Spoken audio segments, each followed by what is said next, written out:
Siamo qua in compagnia dei due presidenti di Confapi Turismo, del presidente nazionale Roberto Dalcin e il presidente del Trentino Stefano Ciec. Un incontro che può essere foriero di nuove collaborazioni sovraregionali.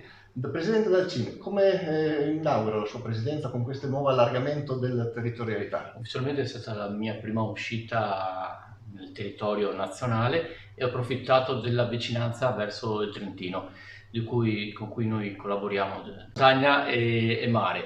Ho approfittato per venire a conoscere i miei colleghi e per parlare delle problematiche che stanno interessando in questo momento a livello nazionale, tra cui i costi dell'energia elettrica. Abbiamo discusso e abbiamo messo in campo alcune prospettive assieme di collaborazione. Presidente Ciec, una collaborazione che apre, diciamo, a nuove possibilità per il Trentino anche. Sì, certo, certo.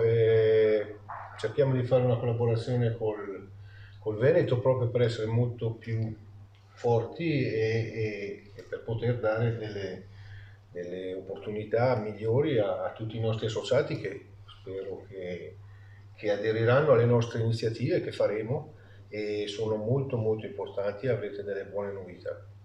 Un'operazione che serve anche per portare in ambito di Confapi nuove adesioni, perché da questa realtà si daranno maggiori e migliori servizi anche a tutti gli operatori del turismo, vero Presidente? Sì, discutendo oggi abbiamo scoperto che le problematiche sono comuni a tutti, non dobbiamo chiudersi in noi stessi.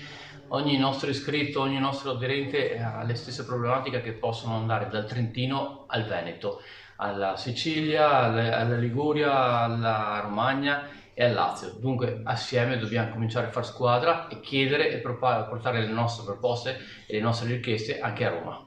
E questo anche per portare il Trentino fuori dai suoi confini, in modo da allargare maggiormente anche quella che può essere l'attrattività dell'offerta turistica e delle fine settimana lunghi del Trentino. Sì, sì, per promuovere la nostra attività turistica in questo momento invernale che è importante, e per questo vogliamo anche collaborare col Veneto per rendere l'opportunità ai nostri trentini di andare in Veneto l'estate con delle promozioni sia da parte nostra che da parte della Regione Veneto per il mare e per la montagna. Bene, mi pare che questo primo contatto sia stato estremamente proficuo, altri ne seguiranno a breve per stabilire anche nuove relazioni in vista del lancio della stagione invernale del 2022-2023 e probabilmente anche per allacciare nuovi rapporti estate, inverno e soprattutto destagionalizzare quanto più possibile l'offerta turistica italiana e del nord-est in particolare.